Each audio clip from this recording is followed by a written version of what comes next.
Tip number 1, getting started. What would you tell people that want to get started?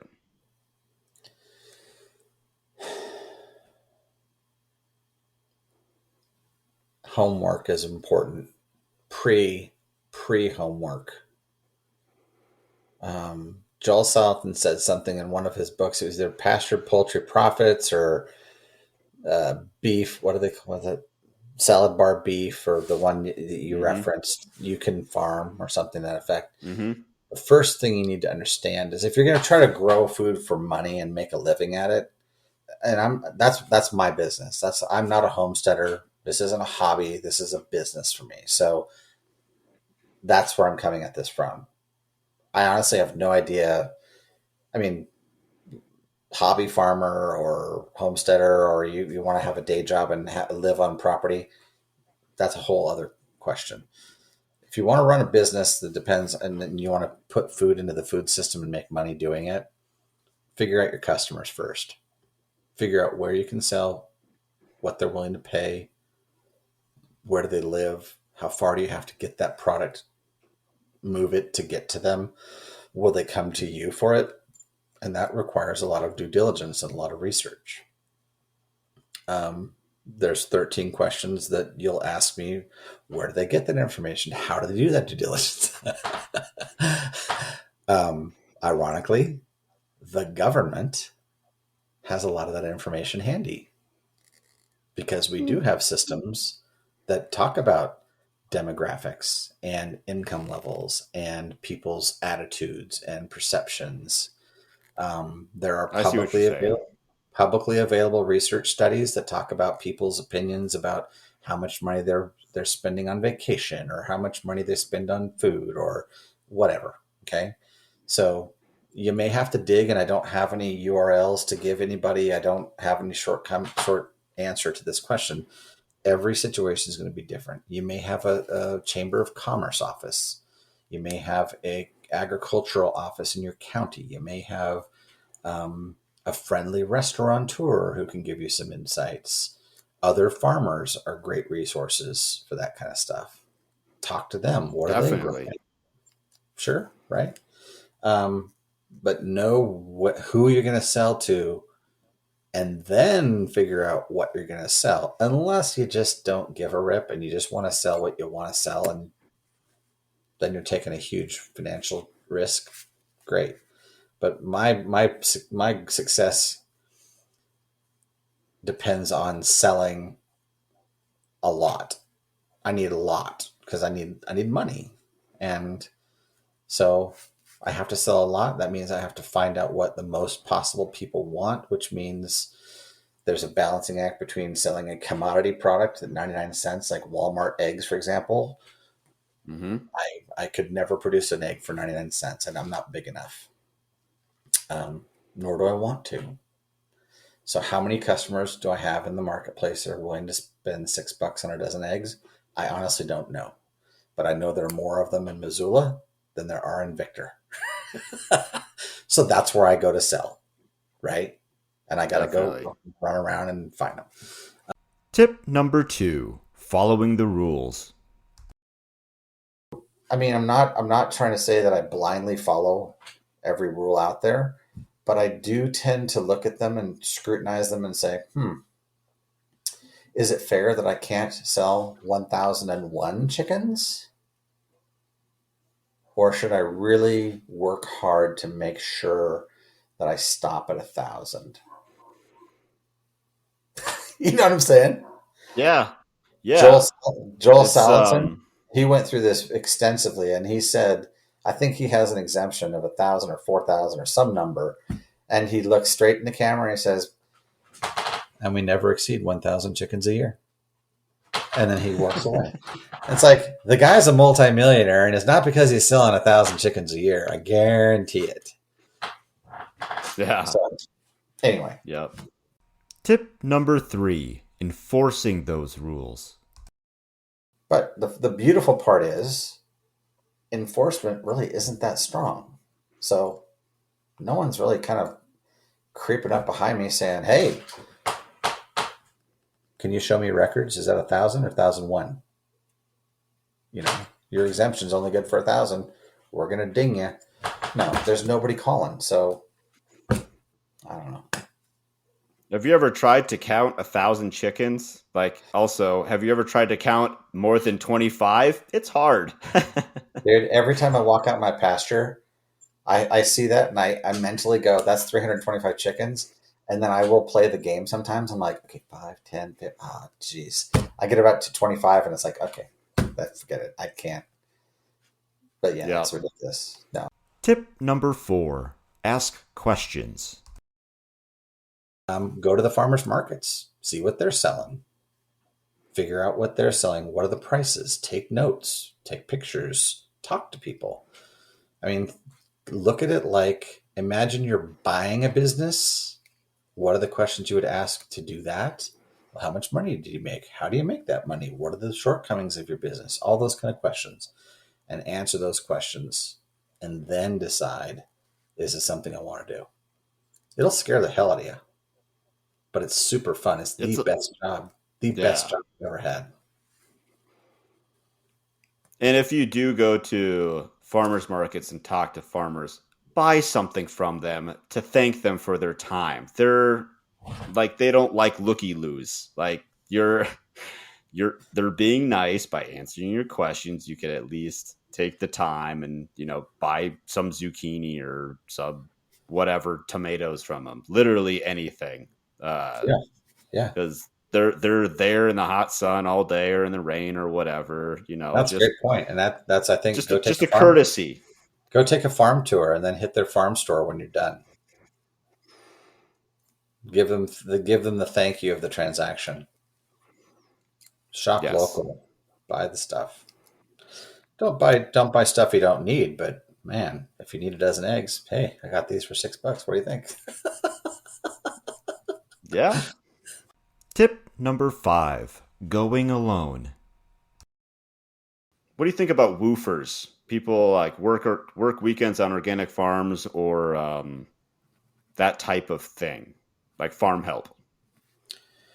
To be honest with you, I don't know much. I'm familiar with the term. I don't have an opinion on it because I don't see controversy there. I think I am lucky that I'm able to do everything I do on this farm by myself. I mean, on a day to day basis. I don't have hired Mm-hmm. hands. I don't have staff. I have enough hours in the day to get my chores done and still chip away at projects. Maybe someday, and again, I think that comes mostly because I'm a privileged person who has a primary income coming in completely different door. My wife, right? She makes the money, and I get to play at the farm all day. Sure. My play is a business though, so I'm not. It's not just me screwing around.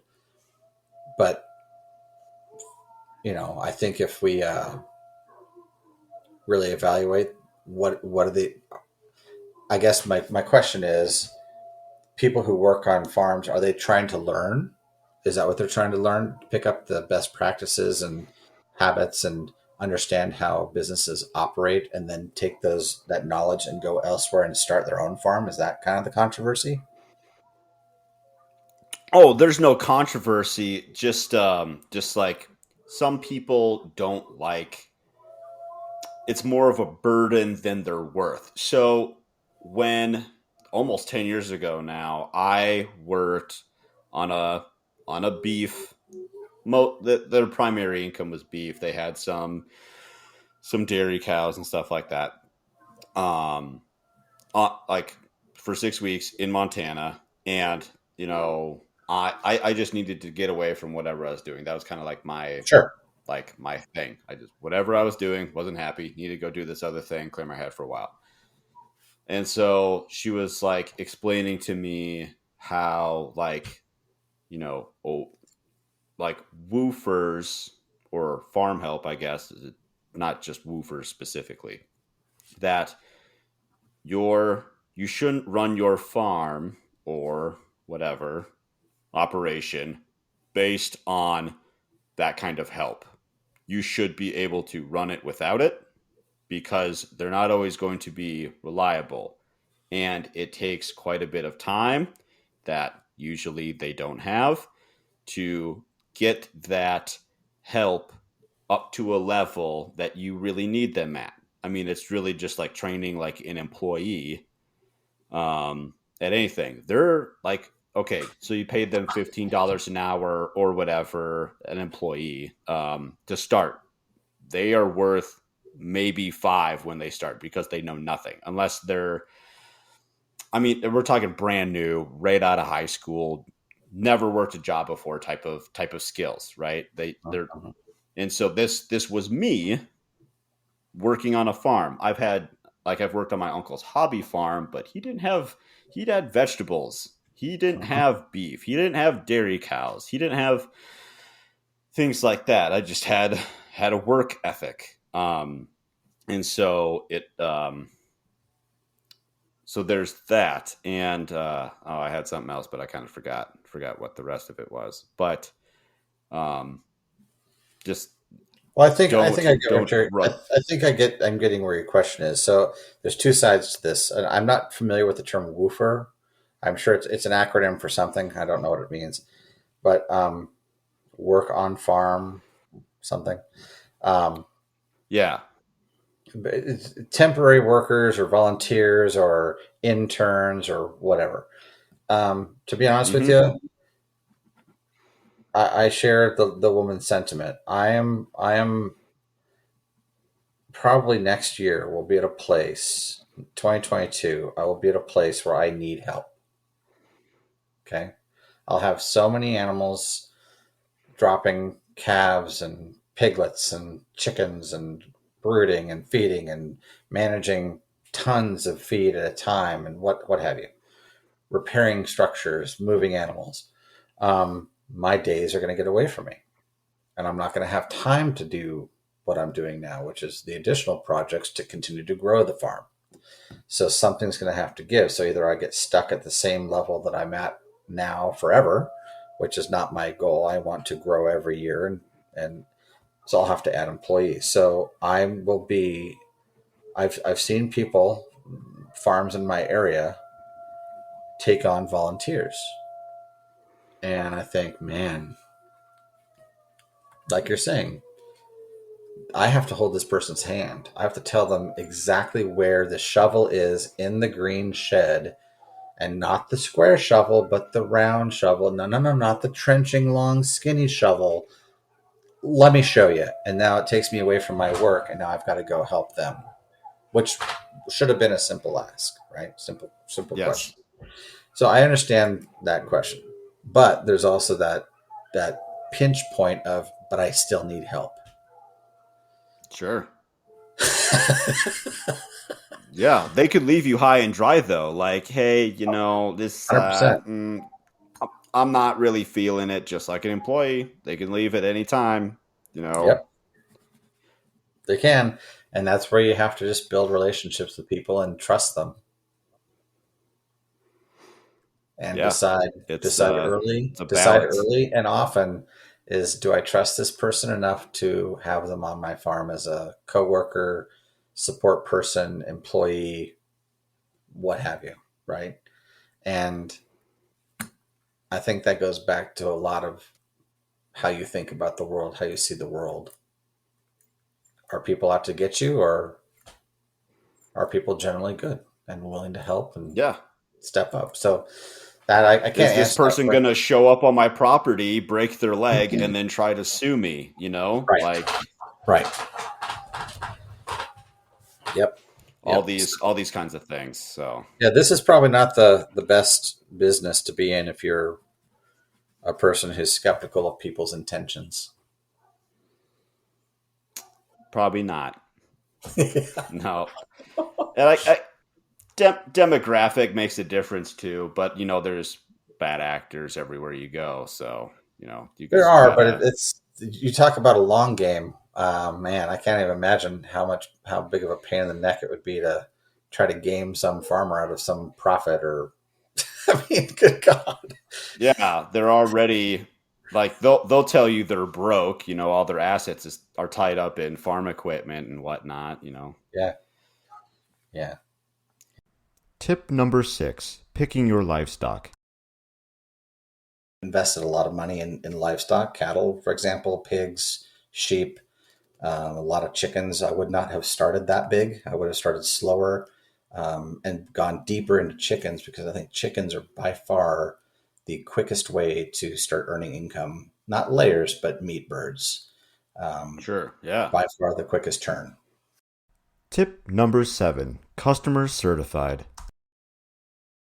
Joel Salatin, one time I heard him on a video say, "Oh, we're better than organic. We're customer certified." And I thought, Nice. you know, That's really the best. it is in a way though. It's playing both sides of the coin. On one hand, we spend as farmers a lot of time trying to educate folks, consumers, about the importance of choice and what a choice means if you're buying a cage-free egg, which means something, a pasture-raised egg, which means something, or a pastured egg.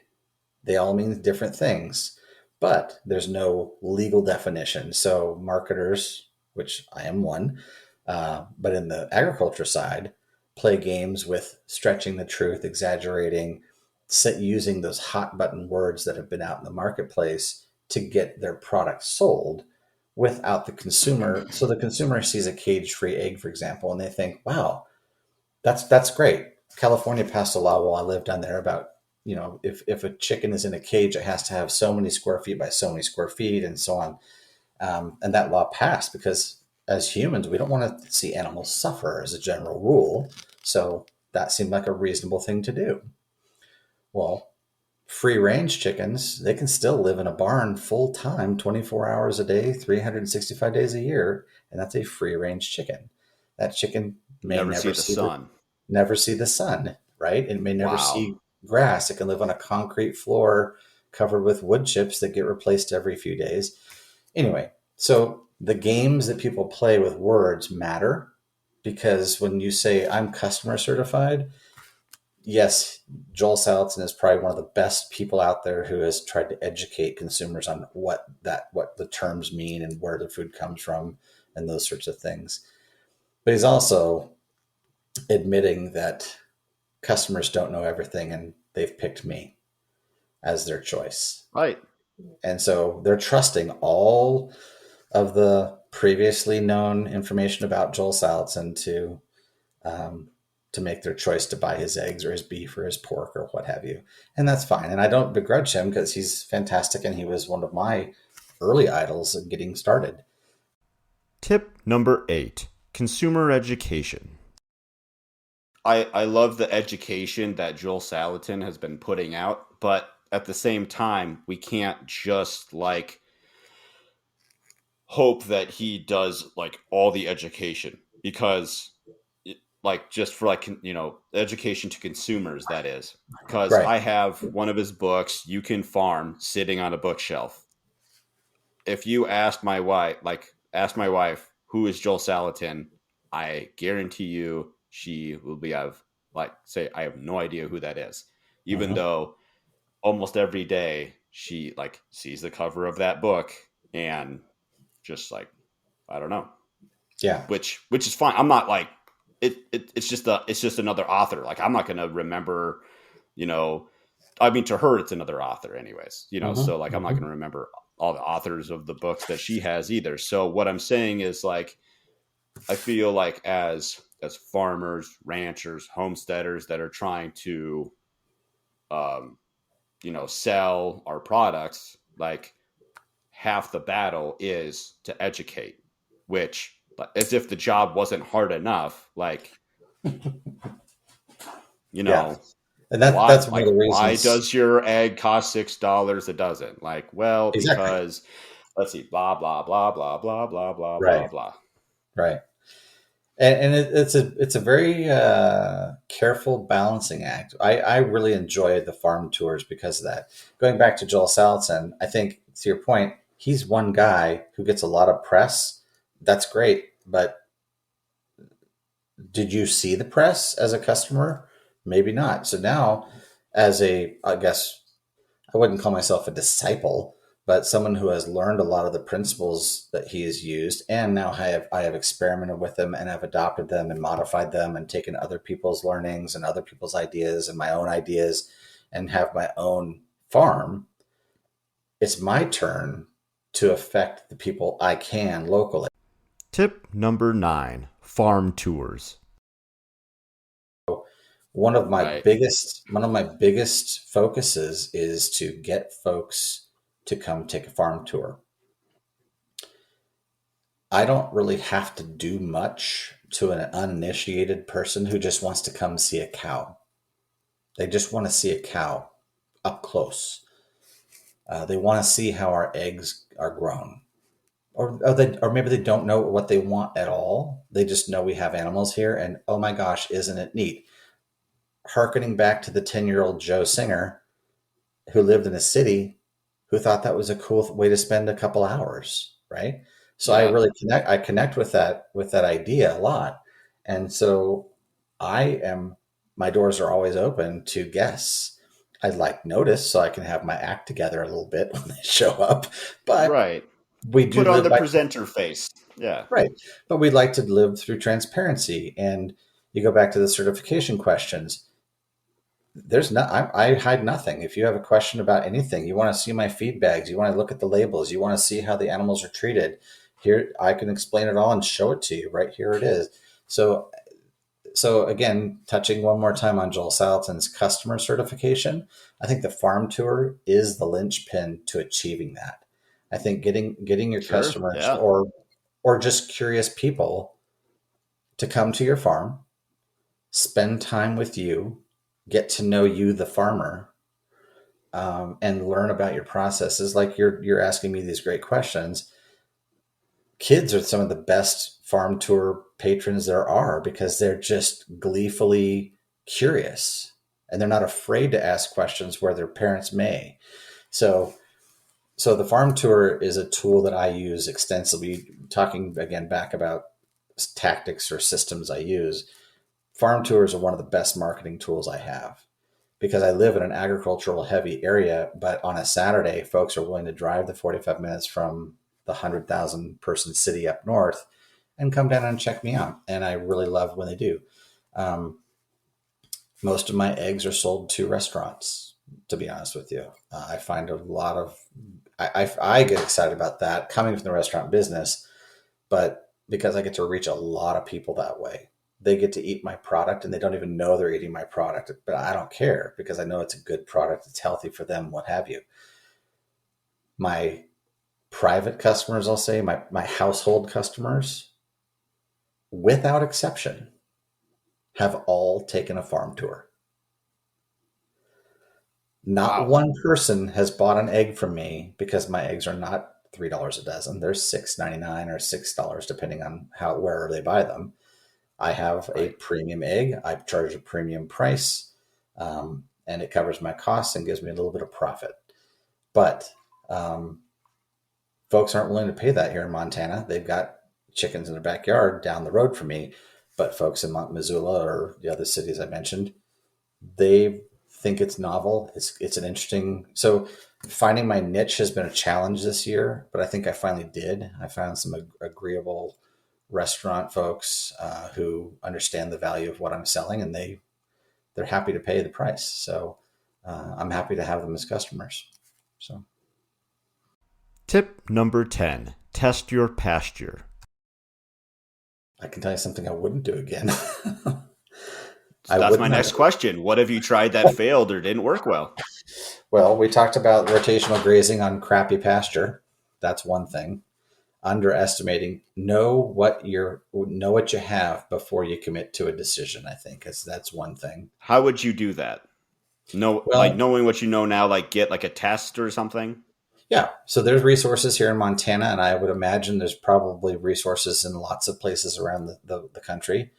Um, uh, Extension office is the term that we use in this area. I don't know if that's a common term. I know they had extension offices in Oregon, but they may not be universal for everyone listening to this.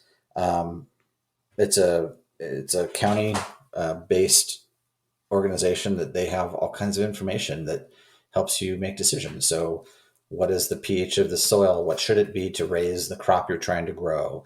What kind of Okay. minerals are in the grasses and hays that your cattle are eating, so that you know what to supplement to them so that they have a healthy system. You can have your hay tested for all the nutrients, proteins, fats, all the different pieces of the puzzle for your cow diet. And so I would have done those things sooner. I did do them, but I did them later than I probably could have. Well, I know I could have done them sooner, and I would have learned what I know now earlier, which would have helped me avoid mistakes. So I guess the mistake is, if my impulse was get my hay tested right away, and I delayed by 30, 45 days or whatever. And so what I didn't realize is my cows were eating an inferior hay. It wasn't bad. It was just average, but I wasn't given the proper mineral. So it didn't cause any harm that I noticed to the animals. But when I realized it, I felt guilty. It's like feeding your kids Sure. without knowing any better, feeding your kids some junk food, thinking you're doing the right thing, and then realizing, because you get new information, oh my goodness, I've made a mistake. So you got to move on from Right. those. And I have. So one of the biggest things I could have done earlier, that I should have done earlier, and I regret not doing earlier, was calling the county weed control district. They will come out here in Ravalli County, is where we live. They have a free service that they offer to folks who have pasture or land. They will do an inventory for you of the plants on your pasture. And so Hmm. they taught me that I have cheatgrass, I have two kinds of mustard, and a whole plethora of other things. I think I've got 37 different kinds of plants growing on our pastures. Different pastures have different plants because they're different environments. One's super dry, one's sub-irrigated, one has surface water on it. So different plants require different environments. The pasture that I was going to be using for my cattle was almost exclusively garbage, cheatgrass, and mustard. So, but being the uninitiated cattle person, cattle farmer, conventional wisdom says for rotational grazing, let your grass grow to 6 to 8 inches before you turn your animals out. Give them a day and move them. And that way the grass has enough growth that it can feed the animal, but it can also regenerate itself. You're not eating it down to the dirt, right? So, like a good newbie, Is that the Alan Savory model? basically, yeah, I think Okay. the first person to discuss those sort of parameters of how to graze but not too much, right? And then Joel Okay. Salatin took it to the next level. So I looked at my pasture. We have all this beautiful green grass growing everywhere. I thought, oh my God, this is going to be fantastic. Because we moved here in November, so it was already gone. It was already late, almost winter. So the first spring, oh my, this is beautiful. Look at this grass. I'm out taking pictures of my cows with this beautiful social media foreground of these waving grass in the foreground. And I thought I was so proud of myself at the time. And then the county Like came I've out. hit a gold mine here. Yeah. Right, I jackpot, man. We're doing okay. And as soon as it hit 6 to 8 inches, I turned out the cows, and they came right back to the barn after eating for about an hour. That's when I was experimenting with my rotational paddocks. They came back and they're like, "And where's the hay, knucklehead? There's nothing out there to eat."